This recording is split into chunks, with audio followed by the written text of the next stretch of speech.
નમસ્કાર વિદ્યાર્થી મિત્રો, અગાઉના વિડીયોમાં આપણે સભાની ગણસંખ્યા તેમજ સભાપતિ છે જેનો અર્થ, આ ઉપરાંત તેની સિલેક્શનની પ્રોસેસ શું છે, તેનામાં કઈ કઈ લાયકાતો હોવી જોઈએ, સભાપતિની સત્તાઓ અને ફરજો કઈ કઈ છે તેના વિશેની માહિતી મેળવેલી. આજના વિડીયોમાં આપણે સભા નોંધ શું છે તે જાણીએ.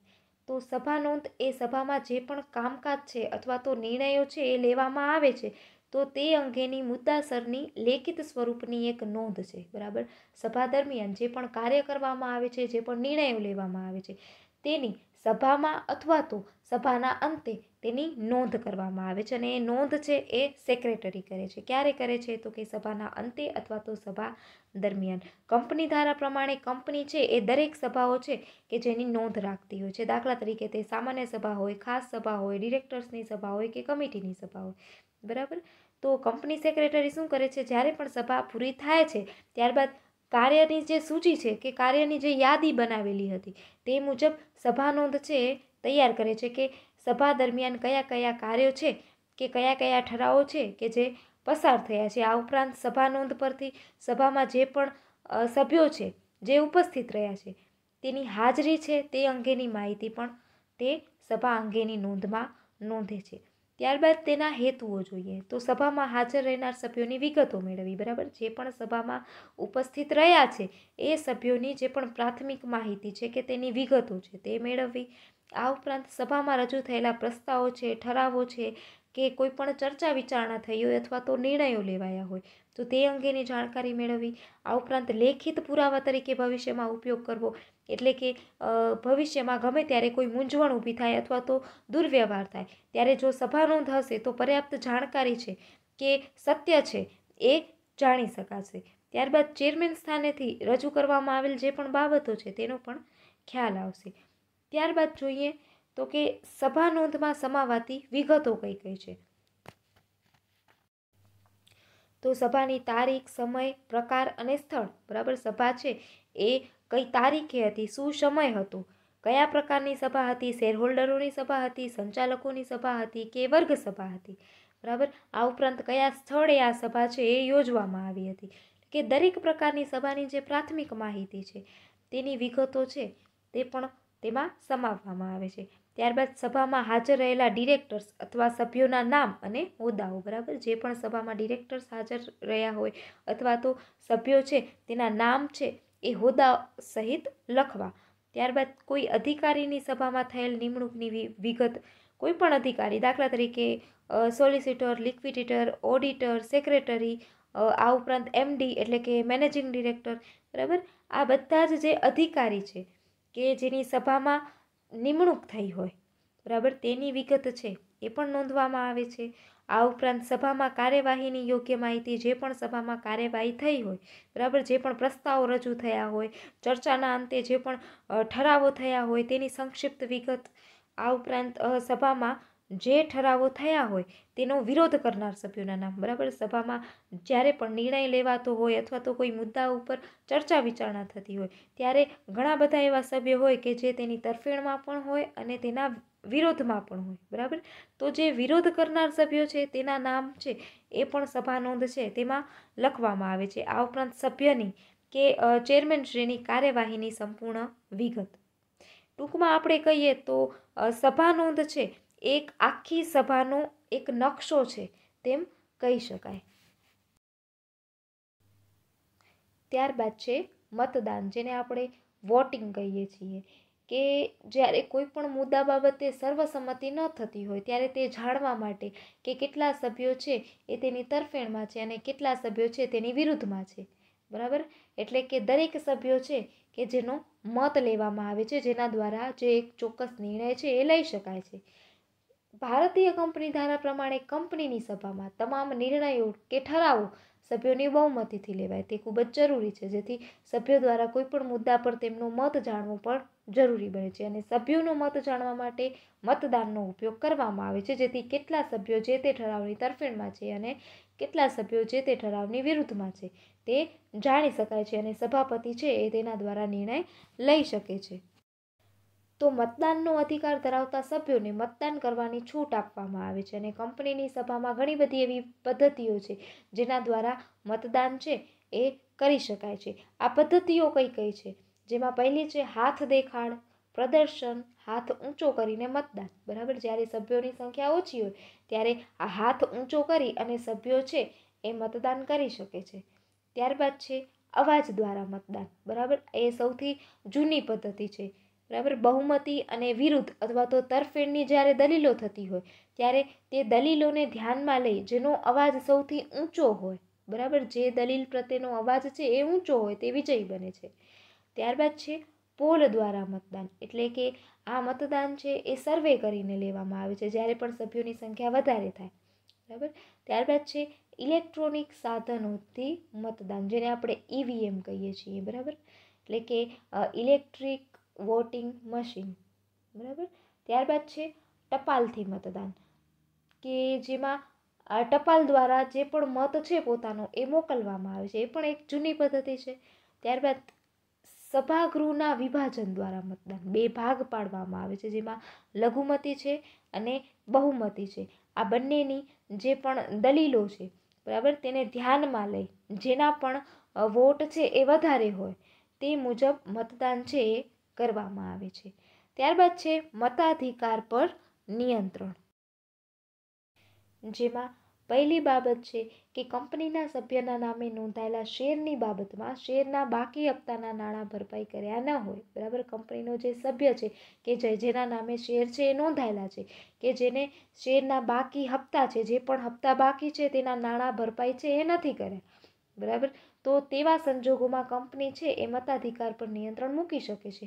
તેવા સભ્ય છે કે જેને મત આપવા ઉપર નિયંત્રણ છે એ કંપની મૂકી શકે છે। ત્યારબાદ બીજો છે કંપની સભ્યના શેર ઉપર પોતે લિયન ધરાવતી હોય ત્યારે મતાધિકાર પર નિયંત્રણ મૂકી શકે છે। બરાબર, લિયન એટલે કે શેર પર એક પ્રકારનો વિશેષ હક, કે જ્યાં સુધી શેર હોલ્ડર છે એ તમામ પ્રકારના હપ્તા નથી ભરતો તો ત્યાં સુધી શેર પર તમામ હક છે એ કંપની ધરાવે છે। તો આવા સંજોગોમાં પણ કંપની છે એ સભ્યને મતાધિકાર પર નિયંત્રણ મૂકી શકે છે। ત્યારબાદ છે પ્રતિતાધિકાર। તો પ્રતિતાધિકાર એટલે શું? તો પ્રતિતાધિકાર કે જેને પ્રોક્સી તરીકે ઓળખવામાં આવે છે, એટલે કે કંપનીની દરેક સભામાં બધા શેર હોલ્ડર છે જે અલગ અલગ વિસ્તારમાં રહે છે તેના કારણે તે બધી જ સભાઓમાં ઉપસ્થિત રહી શકતા નથી, હાજર રહી શકતા નથી। તેથી તેઓ સભામાં પોતાના વતી બીજી કોઈ વ્યક્તિ છે કે જેને હાજર રહેવા અને મત આપવાનો લેખિત અધિકાર આપે છે, તો આવી વ્યક્તિ છે કે જેને પ્રોક્સી અથવા તો પ્રતિતાધિકારી તરીકે ઓળખવામાં આવે છે। અને આ પ્રોક્સી તરીકે જે વ્યક્તિ નિમાય છે તે કંપનીનો સભ્ય હોય તેવું જરૂરી નથી। પ્રોક્સીને સભામાં બોલવાનો હક નથી, પરંતુ સર્વે દ્વારા અથવા તો પોલ દ્વારા મતદાનમાં તે ભાગ છે એ લઈ શકે છે। ત્યારબાદ પ્રોક્સીનો હેતુ શું છે? તો કે કંપનીનો કોઈ સભ્ય કંપનીએ બોલાવેલ કોઈ સભામાં ઉપસ્થિત રહી શકે તેમ ન હોય, બરાબર, હાજર રહી શકે તેમ ન હોય, તો તે પોતાની જગ્યાએ અન્ય કોઈ બીજી વ્યક્તિ છે કે જેને હાજર રાખી શકે છે અને મતદાન થતાં તે તેમાં મત પણ આપી શકે છે। ત્યારબાદ કંપની ધારાની મહત્વની જોગવાઈઓ। તો પ્રોક્સી તરીકે કંપની ધારાની મહત્વની જોગવાઈઓ કઈ કઈ છે તે જાણીએ। તો કંપનીની સભામાં હાજર રહેવાનો હક ધરાવનાર કોઈ પણ સભ્ય પ્રોક્સી તરીકે અન્ય વ્યક્તિની નિમણૂક કરી શકે છે। બરાબર, કંપનીની જે સભા થાય છે જેમાં જે પણ સભ્યો હાજર રહે છે તો એ સભ્યો છે એ કોઈ પણ સભ્યને પ્રોક્સી તરીકે વ્યક્તિ જે છે તેની નિમણૂક કરી શકે છે। બરાબર, કોઈ પણ વ્યક્તિ છે કે જે સભાનો સભ્ય ભલે નથી પરંતુ જે કંપનીની સભાના સભ્યો છે એ તેની નિમણૂક કરી શકે છે। તો પ્રોક્સીને સભામાં બોલવાનો હક પ્રાપ્ત થતો નથી, પરંતુ તે સર્વે દ્વારા કે પોલ દ્વારા મતદાન છે એ કરી શકે છે। જે વ્યક્તિની નિમણૂક થઈ હોય તે વધુમાં વધુ 50 સભ્યો વતી કાર્ય કરી શકે છે। બરાબર, પ્રોક્સી તરીકે જે પણ વ્યક્તિની નિમણૂક કરવામાં આવી હોય તે વધુમાં વધુ 50 સભ્યો છે તેના તરફથી કાર્ય છે એ કરી શકે છે। ત્યારબાદ સભ્યે સભાના 48 કલાક પહેલા પ્રોક્સીની નિમણૂકનું ફોર્મ જરૂરી દસ્તાવેજો સાથે રજૂ કરવું પડે છે। બરાબર, 48 કલાક પહેલા જે પણ પ્રોક્સી તરીકે વ્યક્તિની નિમણૂક કરી હોય તો તે પ્રોક્સી નિમણૂકનું ફોર્મ અને તેના જે જરૂરી દસ્તાવેજો છે, તેની જે દરેક પ્રકારની માહિતી છે કે વિગતો છે, તો તેને પ્રોક્સીના ફોર્મ સાથે અટેચ કરીને જે પણ દસ્તાવેજો છે તેને રજૂ કરવા પડે છે। ત્યારબાદ સગીરને પ્રોક્સી તરીકે નિમણૂક આપી શકાય નહીં। અને જો એક જ વ્યક્તિની કંપની હોય તો એ સંદર્ભમાં આ જે પણ જોગવાઈઓ છે એ લાગુ પડતી નથી. ત્યારબાદ છે પ્રોક્સી અંગે સેક્રેટરીની ફરજો. તો પ્રોક્સીની નિમણૂક અંગેના ફોર્મ છે એ એકત્ર કરવા અને તપાસવા. બરાબર, પ્રોક્સી તરીકે જે પણ વ્યક્તિ છે કે જેની નિમણૂક થઈ છે તો તેની જે તમામ પ્રકારની માહિતી છે, તેના જે ફોર્મ છે તેને એકઠા કરવા અને તેની તપાસણી કરવી. આ ઉપરાંત ફોર્મ મળ્યાની તારીખ, સમય, સ્થળ, સ્ટેમ્પ, સહી અને સભ્યનું કાયદેસરપણું તપાસવું. બરાબર, સેક્રેટરીની એ પણ એક ફરજ છે કે ફોર્મ મળ્યાની તારીખ છે, સમય છે, સ્થળ છે, સહી છે, સભ્ય છે એ કાયદેસરનો એક વ્યક્તિ છે કે શું, એટલે કે દરેક પ્રકારની તપાસ છે એ તેને કરવી પડે છે. ત્યારબાદ પ્રોક્સીની નિમણૂકની યાદી તૈયાર કરવી. બરાબર, જે પણ નિમણૂક તેની કરવામાં આવી છે તો તેની એક સૂચિ તૈયાર કરવામાં આવી છે, જેમાં સભ્યનું નામ છે, પ્રોક્સીનું નામ છે, શેરની સંખ્યા, મતની સંખ્યા, જે પણ નોંધ છે એ નોંધ રાખવી. ત્યારબાદ પ્રોક્સી છે તેની નિમણૂકના ફોર્મ સમયસર ન મળ્યા હોય તો તેવા જે ફોર્મ છે એ સેક્રેટરી છે એ રદ પણ કરી શકે છે. ત્યારબાદ પ્રોક્સી પોતાનો હક યોગ્ય કાયદેસર રીતે નિયમનપત્રની જોગવાઈ અનુસાર કરે તે જોવાની ફરજ. બરાબર, પ્રોક્સી પોતાનો હક છે એ કાયદેસર રીતે નિયમનપત્રની જોગવાઈ અનુસાર કરે તે મુજબની પણ ફરજ છે એ સેક્રેટરી ધરાવે છે. ત્યારબાદ છે પ્રસ્તાવ અને ઠરાવ, પ્રપોઝલ એન્ડ રિઝોલ્યુશન. તો સૌથી પહેલાં પ્રસ્તાવ કોને કહેવાય? તો કંપનીની સભામાં જે બાબત છે એ સભ્યોની સમક્ષ ચર્ચા વિચારણા માટે રજૂ કરવામાં આવે તેને પ્રસ્તાવ તરીકે ઓળખવામાં આવે છે. બરાબર, કંપનીની સભામાં જે પણ બાબત અંગે અથવા તો કોઈ પણ પ્રકારનો નિર્ણય લેવાનો હોય, મહત્વના મુદ્દા અંગેની જે પણ ચર્ચા વિચારણા કરવાની હોય તો એ જ્યારે કંપની સમક્ષ રજૂ કરવામાં આવે છે તેને પ્રસ્તાવ તરીકે ઓળખવામાં આવે છે. આ ઉપરાંત જ્યારે પણ સભામાં સભ્યો વચ્ચે કોઈ પણ મુદ્દો કે પ્રસ્તાવ છે કે જે ચર્ચા વિચારણા માટે મૂકવામાં આવે છે તો ત્યારે તેના પર સભામાં હાજર રહેલા સભ્યો છે કે જે પોતાના વિચારો છે, મંતવ્યો છે કે અભિપ્રાયો છે એ આપે છે અને તે મુદ્દા ઉપર ચર્ચા કરે છે. અને અંતે સભામાં પ્રસ્તાવને મૂળ સ્વરૂપમાં અથવા તો જે પણ કાંઈ સુધારા વધારા છે તે કરી અને બહુમતીથી એ સભામાં પસાર કરવામાં આવે છે, જેને ઠરાવ તરીકે ઓળખવામાં આવે છે. આમ અહીં સભ્યો છે એ પ્રસ્તાવ મંજૂર કરે છે, ત્યારબાદ જ તે ઠરાવ બને છે. બરાબર, પહેલાં તો શું કરવામાં આવે તો કે કંપનીની સભામાં જે પણ મુદ્દો છે, જે પણ બાબત છે તે જે પણ સભ્યો છે તેની સમક્ષ તે અંગે ચર્ચા વિચારણા કરવામાં આવે. બરાબર, ત્યારે તે એક પ્રસ્તાવ બને. આ ઉપરાંત જ્યારે પણ સભામાં સભ્યો વચ્ચે કોઈ મુદ્દો કે પ્રસ્તાવ અંગે ચર્ચા વિચારણા માટે મૂકવામાં આવે અને સભામાં જે પણ સભ્યો હાજર છે કે જેના વિચારો છે, મંતવ્યો છે કે અભિપ્રાયો છે તે આ મુદ્દો છે તેના ઉપર ચર્ચા કરશે. આ ઉપરાંત અંતે જે પણ પ્રસ્તાવ છે તેને મૂળ સ્વરૂપ અથવા તો જે પણ સુધારા વધારા છે તે બહુમતી સાથે કરી અને તેને પસાર કરવામાં આવે. જ્યારે તે પ્રસ્તાવને પસાર કરવામાં આવે ત્યારે તે એક ઠરાવ બને છે. બરાબર, આમ જે પણ સભ્યો છે એ પ્રસ્તાવ મંજૂર કરે છે ત્યારબાદ તે ઠરાવ બને છે. આમ સભામાં એક સભ્ય છે એ પ્રસ્તાવ રજૂ કરે છે અને બીજો સભ્ય છે એ તેને ટેકો આપે છે, એમ કહી શકાય. તો કંપની સભાની નોટિસમાં ઘણા બધા પ્રસ્તાવો છે એ રજૂ કરી શકે છે અને સભાપતિ તરફથી ચર્ચા વિચારણા માટે જે પણ પ્રસ્તાવો છે એ રજૂ થાય છે તે માટે જે અગાઉથી નોટિસ છે કે જેની આવશ્યકતા રહેતી નથી. ત્યારબાદ છે પ્રસ્તાવમાં સુધારા વધારો. તો કંપનીની સભામાં જે પણ પ્રસ્તાવ રજૂ કરવામાં આવે છે તેમાં ઘણા બધા એવા ફેરફાર છે કે સુધારા વધારાઓ છે કે જે કરી શકાય છે. બરાબર, પણ તેના માટે સૌથી પહેલાં તો આ જે કાર્યવાહી છે એ કાર્યસભાની દરમિયાન જ કરી શકાય છે. અહીં એકવાર થયેલા જે પણ સુધારા વધારા છે કે જેમાં સભાની સંમતિ વગર તેને નથી બદલી શકાતા. બરાબર, ખાસ મહત્વની બાબત એ છે કે પ્રસ્તાવમાં જે પણ સુધારો વધારો છે એ મૂળ પ્રસ્તાવ સાથે સુસંગત હોવો જોઈએ, એટલે કે વિષયને અનુરૂપ હોવો જોઈએ.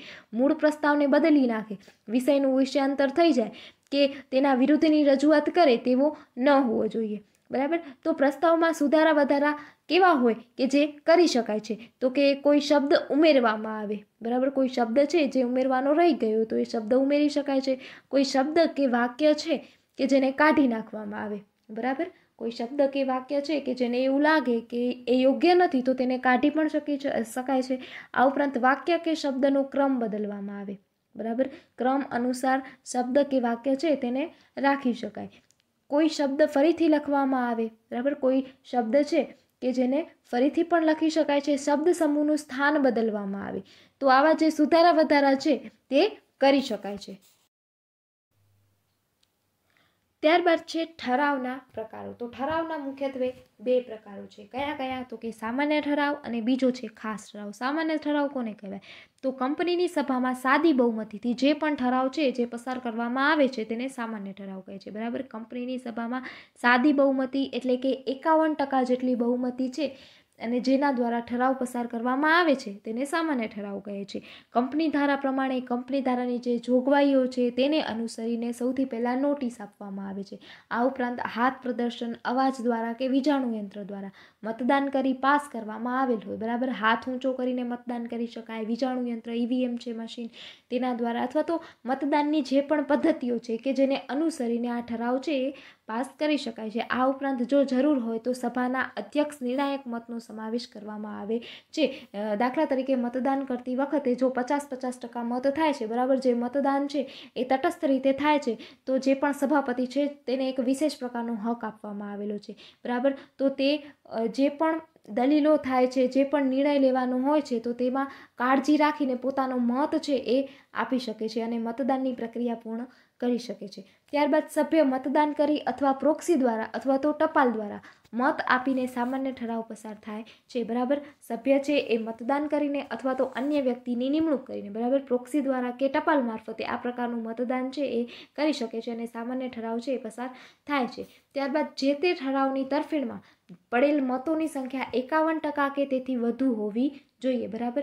જે તે તરફેણમાં, બરાબર, જે પણ મતદાન થયું છે તો તેમાં મતોની સંખ્યા કેટલી હોવી જોઈએ? તો કે 51% કે તેથી વધારે હોવી જોઈએ. આ રીતે જો ઠરાવ પસાર કરવામાં આવે છે તો તેને સામાન્ય ઠરાવ તરીકે ઓળખવામાં આવે છે અને આ સામાન્ય ઠરાવ છે એ રજિસ્ટ્રાર પાસે નોંધાવવો ફરજિયાત નથી. ત્યારબાદ છે સામાન્ય ઠરાવના હેતુઓ. તો કંપનીના વાર્ષિક હિસાબો અને ડિરેક્ટરોનો અહેવાલ સ્વીકારવા માટે. બરાબર. સામાન્ય ઠરાવના હેતુઓ શું છે? તો કંપનીના જે વર્ષના અંતે જે હિસાબો થાય છે, આ ઉપરાંત જે ડિરેક્ટરોના અહેવાલ છે તેને સ્વીકૃતિ આપવા માટે. ત્યારબાદ કેન્દ્ર સરકારની પૂર્વ મંજૂરીથી કંપનીના નામમાં ફેરફાર કરવા માટે. કંપનીના નામમાં જો ફેરફાર કરવો હોય તો સૌથી પહેલાં કેન્દ્ર સરકારની મંજૂરી લેવા માટે. ત્યારબાદ છે કંપનીના વિજ્ઞાપન પત્રમાં નોંધાયેલ કોઈ કરારની શરતોમાં ફેરફાર કરવા માટે. બરાબર. જ્યારે પણ કંપનીનું વિજ્ઞાપન પત્ર બહાર પાડવામાં આવે છે, કંપનીની જે તમામ પ્રકારની વિગતો છે કે જેમાં તેની નોંધ છે એ કરવામાં આવે છે તો તેમાં કોઈ પણ કરાર છે કે જેની શરતોમાં ફેરફાર કરવો હોય, બરાબર, તો પણ સામાન્ય ઠરાવ છે એ પસાર કરવામાં આવે છે. ત્યારબાદ કંપની છે કે જેના સંચાલકોની નિમણૂક કરવી હોય તો તેની ચૂંટણી કરવા માટે. ત્યારબાદ ભલામણ કરેલ ડિવિડન્ડ જાહેર કરવા માટે. કંપની ઓડિટરની નિમણૂક અને મહેનતાણું છે કે જેને નક્કી કરવું હોય તો પણ આવો જે ઠરાવ છે એ પસાર કરવામાં આવે છે. ત્યારબાદ સંચાલકોની નિવૃત્તિ પછી આવેલ સંચાલકોની પુનઃનિમણૂક કરવા માટે. બરાબર. કોઈ પણ સંચાલકો છે કે જેની નિવૃત્તિ થાય છે તો સંચાલકોને ફરી પણ નિમણૂક તેની કરવી પડશે. બરાબર. તો સંચાલકોની ફરીથી નિમણૂક કરવા માટે પણ આ પ્રકારનો ઠરાવ છે એ પસાર કરવામાં આવે છે. ત્યારબાદ નિવૃત્ત થતા સંચાલક સિવાય અન્ય વ્યક્તિની સંચાલક તરીકે પસંદગી કરવા. બરાબર. જ્યારે પણ કોઈ સંચાલક કંપનીમાંથી નિવૃત્ત થાય છે તો તેના સિવાય અન્ય વ્યક્તિ કે જેમાં કંપની અંગેનું જ્ઞાન હોય, વિશિષ્ટ પ્રકારની લાયકાત, આવડત હોય, બરાબર, તો એવી વ્યક્તિ છે કે જેને સંચાલક તરીકે પસંદ કરવાનું હોય તો પણ સામાન્ય ઠરાવ છે એ પસાર કરવામાં આવે છે. ત્યારબાદ ખાસ ઠરાવ એટલે શું? તો કે કંપની ધારા અને નિયમન પત્રની જે જોગવાઈઓ છે તેના મુજબ સભ્યોને સૌથી પહેલાં યોગ્ય રીતે નોટિસ છે એ આપેલી હોવી જોઈએ. આ ઉપરાંત સામાન્ય સભાની કોઈ પણ બાબત છે કે જેમાં ઠરાવ પસાર કરવામાં આવ્યો હોય તો તે ઠરાવને ખાસ ઠરાવ તરીકે ગણવા માટે, બરાબર, તે પણ બાબત છે કે જેની સ્પષ્ટતા છે એ ખાસ ઠરાવમાં હોવી જોઈએ. ત્યારબાદ ખાસ ઠરાવની તરફેણમાં ઓછામાં ઓછા 75% જેટલા સભ્યો છે કે જેની બહુમતી ખૂબ જ જરૂરી છે. ત્યારબાદ કંપની રજિસ્ટ્રાર પાસે ખાસ ઠરાવની નોંધણી કરાવવી જરૂરી છે. બરાબર. જ્યારે સામાન્ય ઠરાવ હોય તો તેમાં રજિસ્ટ્રાર પાસે તે નોંધાવવો ફરજિયાત નથી, પરંતુ ખાસ ઠરાવ છે એ કંપની રજિસ્ટ્રાર પાસે નોંધાવવો જરૂરી છે.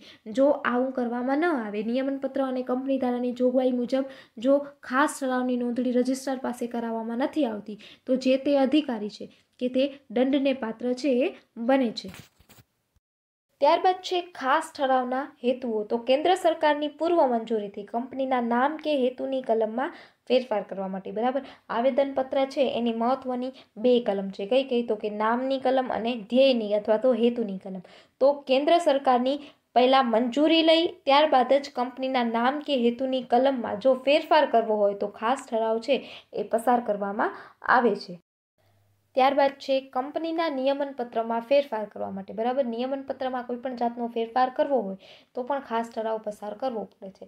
ત્યારબાદ કંપનીની રજિસ્ટર્ડ ઓફિસ એક રાજ્યમાંથી બીજા રાજ્યમાં લઈ જવા માટે, બરાબર. કંપનીની જે મુખ્ય ઓફિસ છે કે જ્યાં સરનામા કે પત્રવ્યવહાર કે માહિતી સંચાર થાય છે, બરાબર, તેને એક રાજ્યમાંથી બીજા રાજ્યમાં, દાખલા તરીકે તેને ગુજરાતમાંથી મહારાષ્ટ્ર લઈ જવી છે, બરાબર. તો એક રાજ્યમાંથી જો બીજા રાજ્યમાં લઈ જવી હોય તો પણ ખાસ ઠરાવ છે એ પસાર કરવો પડે છે. ત્યારબાદ છે ટ્રિબ્યુનલની મંજૂરીને આધીન કંપનીના મેમોરેન્ડમમાં ફેરફાર કરવા માટે, બરાબર. જો આવેદનપત્ર છે તેમાં ફેરફાર કરવો છે તો પણ આવા પ્રકારનો જે ઠરાવ છે એ પસાર કરવો પડે છે. ત્યારબાદ છે કેન્દ્ર સરકાર તરફથી કંપનીને સત્તા મળી હોય તેવી પરોપકારી લોક કલ્યાણના હેતુવાળી કંપનીના નામમાંથી ખાનગી મર્યાદિત શબ્દો રદ કરવા માટે. તો કંપની છે એ શરૂઆતમાં નફો કરવાના હેતુથી સ્થપાયેલી હોય અને ખાનગી હોય ત્યારે કંપની ધારા મુજબ તેમાં પ્રાઇવેટ લિમિટેડ લગાવવું ફરજિયાત છે, બરાબર. પરંતુ જો પાછળથી તે કંપની છે એ લોક કલ્યાણ કે દાન સેવાના હેતુ માટે અથવા તો ધર્માદા માટે કાર્ય કરતી થાય છે અને તેના પાછળથી તેને ખાનગી મર્યાદિત શબ્દ છે એને રદ કરવો છે, બરાબર, તો પણ તેના માટે ખાસ ઠરાવ છે એ પસાર કરવામાં આવે છે. ત્યારબાદ છે અનામત ભંડોળની રચના માટે. તો કંપનીની જે શેર મૂડી છે કે જેમાંથી વધારાની રકમ છે એ કંપની ભવિષ્યના ખર્ચાને પહોંચી વળવા અથવા તો કંપનીના વિકાસ માટે, બરાબર, બચત કરવાના હેતુથી જે અનામત રાખતી હોય છે તો તેના ભંડોળની રચના કરવા માટે પણ ખાસ ઠરાવ છે એ પસાર કરવો પડે છે. ત્યારબાદ છે શેર મૂડીમાં ઘટાડો અથવા તો શેર હોલ્ડર્સના અધિકારોમાં ફેરફાર કરવા માટે, બરાબર. શેર જે છે જે મૂળ છે, બરાબર, તો એ મૂળ શેરની સંખ્યા છે તેમાં ઘટાડો કરવા માટે, એ સંખ્યા ઓછી કરવા માટે. આ ઉપરાંત શેર હોલ્ડર્સના અધિકારો, બરાબર, ઇક્વિટી શેર હોલ્ડર હોય કે પ્રેફરન્સ શેર હોલ્ડર હોય તો તેના અધિકારોમાં ફેરફાર કરવો હોય તો તેના માટે પણ આ જે ખાસ ઠરાવ છે એ પસાર કરવો પડે છે. ત્યારબાદ છે કંપની સંચાલકને લાભદાયક હોદ્દો ધારણ કરવા માટે, બરાબર. કંપનીનો જે સંચાલક છે તેના લાભ માટે, બરાબર, તેનો હોદ્દો છે તેને વિશિષ્ટ કરવા માટે અથવા તો તેનું મહેનતાણું છે તે બાબતે પણ જે કંપની છે એ ખાસ ઠરાવ પસાર કરે છે. ત્યારબાદ છે કંપનીના વહીવટની તપાસ કરવા અધિકારીની નિમણૂક કરવા માટે, બરાબર. કંપનીનો જે હિસાબ છે, જે વહીવટ છે તો તેની તપાસ કરવા માટે જે ખાસ અધિકારી છે તેની નિમણૂક કરવા માટે પણ આ પ્રકારનો ઠરાવ પસાર કરવામાં આવે છે. ત્યારબાદ છે કંપનીમાંથી મેનેજિંગ ડિરેક્ટરને દૂર કરવા માટે, બરાબર. કંપનીનો જે એમડી હોય કે જે નિયમનું પાલન ન કરતો હોય અથવા તો કંપની ધારા મુજબની જે જોગવાઈઓ છે તેનું પાલન કરતો ન હોય, ગેરવર્તન કરે અથવા તો દુર્વ્યવહાર કરે કે ગેરલાયકાત ધરાવે, બરાબર, અને તેના જો હોદ્દાનો અંત કરવો હોય, બરાબર, તેને હોદ્દા પરથી દૂર કરવો હોય તો પણ આ પ્રકારનો ઠરાવ છે એ પસાર કરવામાં આવે છે. અને છેલ્લું છે ટ્રિબ્યુનલ દ્વારા કંપનીનું વિસર્જન કરવાનો ઠરાવ પસાર કરવા માટે, બરાબર. જો કંપનીનું વિસર્જન કરવું હોય, બરાબર, અથવા તો વિસર્જન કરવાનું નક્કી કર્યું હોય તો તેના માટે પણ સૌથી પહેલા ઠરાવ છે એ પસાર કરવો પડે છે. ત્યારબાદ છે સામાન્ય ઠરાવ અને ખાસ ઠરાવ વચ્ચેનો તફાવત. તો સૌથી પહેલા અર્થ સમજીએ. તો કંપનીની સભામાં સામાન્ય ઠરાવ બહુમતીથી એટલે કે 51% પસાર કરવામાં આવે છે, જ્યારે ખાસ ઠરાવ છે એ સભ્યોની કેટલા ટકા બહુમતીથી? તો કે 75% બહુમતીથી પસાર કરવામાં આવે છે. સામાન્ય ઠરાવ અને ખાસ ઠરાવનો હેતુ શું છે? તો કે કંપનીના વાર્ષિક હિસાબો મંજૂર કરવા, ડિવિડન્ડની ભલામણ મંજૂર કરવા, સંચાલકો કે ઓડિટરની નિમણૂક કરવા માટે, મહેનતાણું, આ બધા જે કાર્યો છે જેના માટે સામાન્ય ઠરાવ પસાર કરવામાં આવે છે, બરાબર. જે કંપનીના વર્ષના અંતે જે હિસાબો છે જેને મંજૂર કરાવવા છે, ડિવિડન્ડ અંગેનું કોઈ પણ મંજૂરી લેવાની છે કે સંચાલકો કે ઓડિટરોની નિમણૂક કરવાની છે, તેના મહેનતાણું અંગેની કોઈ પણ બાબત છે તો તેના માટે સામાન્ય ઠરાવ પસાર કરવામાં આવે છે. જ્યારે કંપનીના આવેદનપત્ર કે નિયમનપત્ર છે જેમાં ફેરફાર કરવો હોય, કંપનીના વિસર્જન માટેની કાર્યવાહી કરવી હોય, લિક્વિડેટર છે કે જેની નિમણૂક, આ તો આ બધાના જે મહત્વના કાર્યો છે તો તેના માટે ખાસ ઠરાવ કરવામાં આવે છે. ત્યારબાદ છે જરૂરિયાત. તો રોજબરોજના કાર્યો માટે સામાન્ય ઠરાવ પસાર કરવામાં આવે છે, બરાબર. રોજબરોજના જે વહીવટી કાર્યો છે એ કરવા હોય તો સામાન્ય ઠરાવ પસાર કરવામાં આવે છે. જ્યારે મહત્વના કોઈ નીતિ વિષયક નિર્ણયો લેવા હોય કે નીતિ વિષયક કાર્યો કરવા હોય તો તેના માટે ખાસ ઠરાવ પસાર કરવામાં આવે છે. ત્યારબાદ નોટિસની વાત કરીએ તો સામાન્ય ઠરાવ અંગે નોટિસમાં ઉલ્લેખ કરવો જરૂરી નથી. જ્યારે ખાસ ઠરાવ પસાર કરવો હોય તો નોટિસમાં ઉલ્લેખ કરવો જરૂરી છે. ત્યારબાદ નોંધણી. તો સામાન્ય ઠરાવમાં કંપની રજિસ્ટ્રાર સમક્ષ નોંધણી કરાવવી ફરજિયાત નથી. જ્યારે ખાસ ઠરાવ પસાર કરવો હોય તો કંપનીના રજિસ્ટ્રાર સમક્ષ નોંધણી કરાવવી ફરજિયાત છે. જો આ પ્રકારની નોંધણી કરાવવામાં ન આવે તો જે તે જવાબદાર અધિકારી છે એ દંડને પાત્ર બને છે. ત્યારબાદ છે સંચાલક મંડળની સભાના ઠરાવ. તો કંપનીના સંચાલક મંડળના જે પણ ઠરાવો છે તેને સામાન્ય ઠરાવ તરીકે ઓળખવામાં આવે છે. અને આવા ઠરાવો ઘણીવાર કંપનીના વકીલ છે કે કોઈ સેક્રેટરી છે કે કાયદાકીય અધિકારી છે કે સલાહકાર છે જે સૌથી પહેલાં અગાઉથી તેની તૈયારી કરી રાખે છે. અને આવો ઠરાવ સાદી બહુમતીથી એટલે કે 51% પણ પસાર થાય છે. અને વધુમાં વધુ જ્યારે ખાસ બહુમતીથી જરૂર હોય ત્યારે તે પ્રકારને ઠરાવ છે એ પસાર કરવામાં આવે છે. તો વિદ્યાર્થી મિત્રો, આ હતા કંપનીની સભામાં થતા ઠરાવો.